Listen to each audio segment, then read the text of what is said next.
Magandang araw, lalo na sa ating mga minamahal na mga senior citizens. Attention po sa inyo, may payout releasing na sa July 14, 2026. Ito ay pension po para sa lahat. And take note sa mga kwalipikadong senior citizens. Buong detalye ng balitang ito ay dapat niyo pong malaman. Sa araw po na ito, may 5 bagay po kayo na dapat pong makuha sa video kong ito. Una, ang mga lugar kung saan may magaganap na payout sa social pension for indigent senior citizens. Pangalawa, saan po ba magaganap ang inyong pong payout? Pangatlo, ano ang oras po ng inyong payout? Pang-apat, ano ba ang mga requirements na dapat mong i-ready? At pang-lima, mga dagdag kaalaman patungkol po dito. Kaya naman, inaanyayahan kita na tapusin mo ang video nito hanggang sa dulo na sa gayon makuha mo ang aking punto sa paggawa ng video kong ito. At kung ikaw ay bago pa lang sa aking YouTube channel at gusto mo ang ganitong content, and by the way, hindi lang YouTube channel ito makikita, pati din sa Facebook, ay i-subscribe mo na or i-follow mo na sa gayon po ay makuha po ninyo ang mga updates araw-araw. At hindi ko napapatagalin pang oras na pag-usapan ng bagay na ito. Ang una po sa ating listahan ay ang Barangay Hall ng Balud del Sur dahil sa July 14, 2026 ay meron pong magaganap na validation sa ating mga social pensioners na potential po at magaganap po ito sa alas 8 ng umaga at ito po ang mga listahan sa mga kasali. Ang kasunod po niyan ay ang Lanao del Norte dahil meron pong payouts social pension for indigent senior citizens 3rd quarter of 2026 sa July 14 alas 8 hanggang 4 po ng hapon sa Municipal Auditorium, East Poblacion, Pantaw Ragat, Lanao del Norte. Sa Alun, Banday, Calawe, Teller 1. Sa Teller 2 ang Kabasagan, Kulubon, Dilimbayan. Sa Teller 3 ang Limayon, Madaya. Sa Teller 4 ang Lumidong, Matampay, Natangpupan, Pansor. Sa Teller 5 ang Bubong, Pantaw Ragat, Bubong, Radapan, Maliwanag at Pantaw Marug. Ang kasunod po ay ang Barangay Tago Covered Court dahil meron po magaganap na payout sa July 14, 2026 at ito po ang mga listahan sa mga pangalan na kasali po na kukuhaan ng pensyon. Pakipost lamang po na video ito nang sa gayon po ay maklaro po ninyo.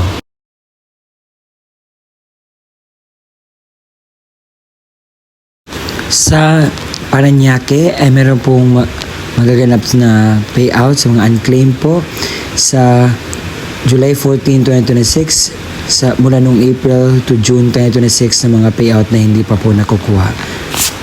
Sa Caloocan North City Hall ay meron po magaganap na payout sa mga unclaimed po ng mga social pension sa July 14, 2026 sa alas 9 hanggang 1 ng hapon sa SDC Court at sa OSCA Office. Sa munisipalidad ng Tuboso ay meron po magaganap na payout sa Salamanca, Tuboso, Negros Occidental po ito sa July 14, 2026 alas 8 hanggang 1 ng hapon at magaganap po sa Tuboso Sports Cultural Center ang inyong pong payout at ito po ang mga pangalan sa nakalista sa kukuha ng pensyon. Sa Dulangin, Tite, Zamboanga, Sibugay ay meron po magaganap na mga barangay pension po payout sa social pension. At ito po, pakinggan po ninyo na sa ganyan po ay klarong-klaro po sa inyo. Sa umaga, ang Barangay San Isidro na may 322 pensioners. Sa hapon naman, ang Barangay Amaksol na may 193 pensioners. Sa Barangay Kupit, umaga po ang payout na may 348 pensioners. Barangay Pudan na may 126 pensioners. Sa Barangay La Libertad na may 84 pensioners. Sa Mualbual na may 86 pensioners. Sa Barangay Kitabog na may 257 pensioners po. Sa Naga City Hall ay meron po magaganap na validation sa social pension sa July 14, 2026 alas 9 hanggang alas 5 po ng hapon ang time frame at ito po ang mga listahan sa mga kwalipikadong makatanggap ng pensyon. Sa Saimsim, Laguna, Philippines ay meron po magaganap na payout at ito po ang Announcement para po dyan. Magaganap po ang payout sa July 14, 2026 alas 8 hanggang alas 2 po ng hapon at magaganap po ito sa Barangay Covered Court. Heto po ang kumpletong listahan sa mga kukuha po ng pensyon. Pakipost lamang po ng video ito na sa gayon po ay mas klaro po sa inyo ang mga nakalista.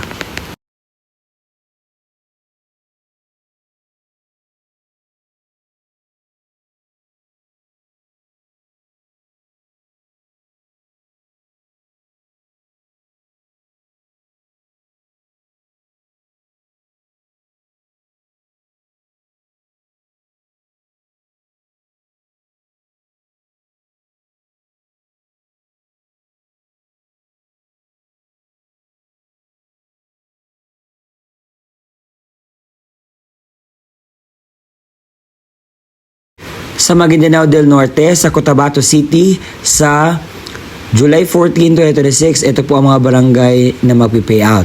Sa Barangay Tamuntaka Mother na may 417 pensioners, sa Barangay Kalangan 2 na may 327 pensioners, Barangay Tamuntaka 2, 37 pensioners, Barangay Tamuntaka 3, 110 pensioners, Tamuntaka 4, 65 pensioners, Tamuntaka 5, 31, Tamuntaka 1, 165, kay Kalangan Mother 824 at Kalanganan 1 na may 105 pensioners. At magaganap po ang inyong payout sa Tam Mother sa Tamuntaka hanggang Tamuntaka 1 at Kal Mother po ang iba.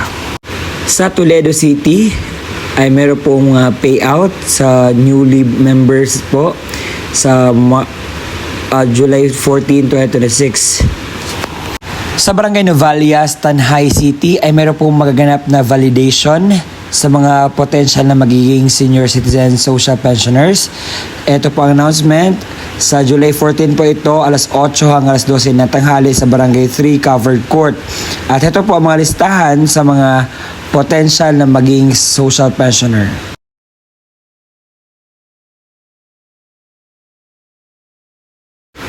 Sa Barangay Maaw, Bago City ay meron pong magaganap na validation sa Barangay Auditorium sa July 14, 2026 alas 9 hanggang alas 12 na tanghali. Ito po ang mga potensyal na i-validate.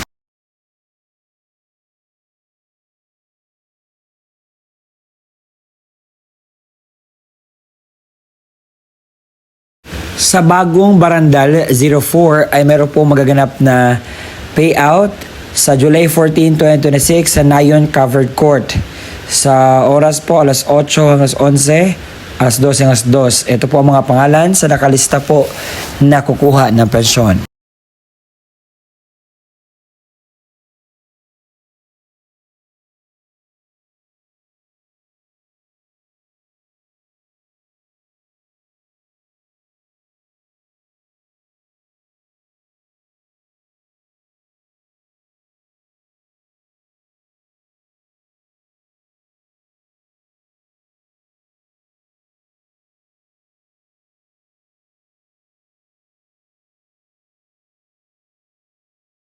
May payout po sa July 14, 2026 sa Barangay Tago Covered Court. Additional social pensioners po ito.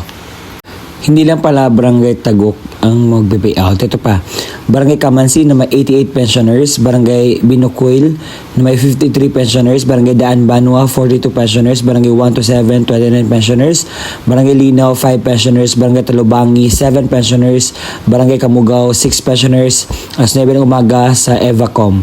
Sa Barangay Bantayan na may 101 pensioners sa Bantayan Covered Court, Barangay Carolan na may 78 pensioners sa Carolan Covered Court, Barangay Lukutan na may 102 pensioners sa Lukutan Covered Court, Barangay Tanawan na may 80 pensioners sa Tanawan Covered Court, Barangay Tagok 40 pensioners, Barangay Inapoy 46 pensioners, Barangay Pinaginipinan 23 pensioners sa Tagok Covered Court. Magaganap po ang inyong pong payout. Sa Barangay Bagong Silang, Quezon City ay meron pong magaganap na payout sa SB Park, Batasan Hills sa July 14, 2026 alas 8 hanggang alas 2 po ng hapon. Sa Caloocan City North, sa OSCA Office SDC Court sa July 14, 2026 alas 9 alaunang hapon, ang unclaimed post na pension sa first quarter ay pwede po makukuha sa mga taong ito. Sa Negros Occidental, sa Zone 6, meron pong magaganap na payout sa July 14, 2026, alas 8 hanggang 4 ng hapon sa Barangay Zone 2, Rocky Hills Covered Court. Sa Victoria City, Negros Occidental, Philippines, ay meron po magaganap na payout sa Barangay 13 Covered Court sa July 14, 2026, alas 8:30. At ito po ang mga listahan sa mga kasali. Sa Barangay La Guerta, Calamba, meron po magaganap na payout sa social pension sa July 14, 2026. At ito po ang mga listahan sa mga pangalan na kasali po. Paki-pause po sa video ito.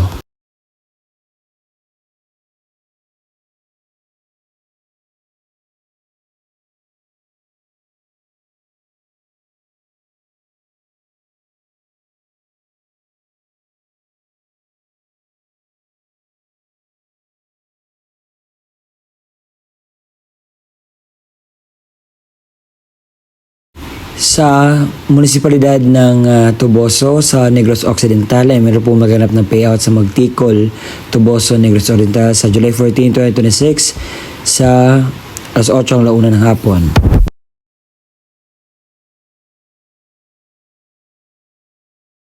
Ang mga lugar kung saan may magaganap na payout o bigayan ng pensyon para sa ating mga minamahal na kwalipikadong senior citizens.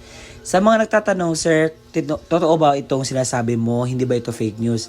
Hindi po iyan fake news dahil naka-include na po ang mga details na dapat nyo pong ma-inculcate, malaman, maramdaman. Kasi gusto ko pong sabihin sa inyo, dahil maraming nasabi, fake news namang sinasabi nyo. Hindi po ito fake news. Ito ay batas po ang Social Pension for Indigent Senior Citizens.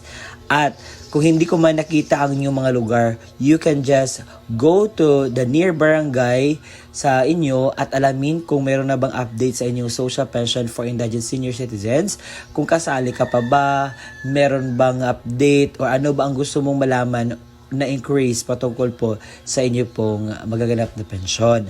Baka yung iba hindi na nakatanggap dahil meron pong validation. Kapag hindi ka pa makapunta sa validation, automatic tanggal ka na po.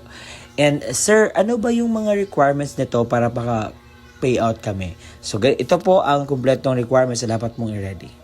Social pension requirements. Kapag ang senior citizens mismo ang pupunta sa venue, ito po ang kanyang dalhin. Una, original OSCA ID at national ID. Pangalawa, photocopy ng senior citizens ID na may 3 lagda o thumb mark sa hindi na po makakapirma.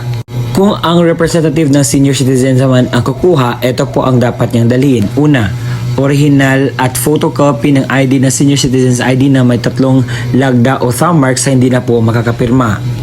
Original at photocopy ng valid ID ng representative o government issued ID lamang na may 3 lagda o thumb mark sa hindi na po makakapirma. Sulat, pahintulot or authorization letter mula sa senior na mayroong pirma, thumb mark at naayon sa format mula sa DSWD, makukuha po ito sa inyo pong barangay. Pang-apat, kopya ng litrato ng senior citizens na may kasamang representative na may hawak na updated newspaper. Kung ang kukuha naman ay representative ng namayapang senior, ito po ang kanyang dalhin. Una, original at photocopy ng ID ng senior citizens or certificate of membership mula sa OSCA kapag wala na itong OSCA ID na photocopy. Pangalawa, original at photocopy ng government issued ID ng representative. Pangatlo, original na kopya ng death certificate na naka-certified true copy. Paunawa, ang mga namayapang pensioner ay makatanggap lamang ng kanilang pensyon depende sa quarter kung kailan mao ang alinsunod sa alintunin mula sa DSWD.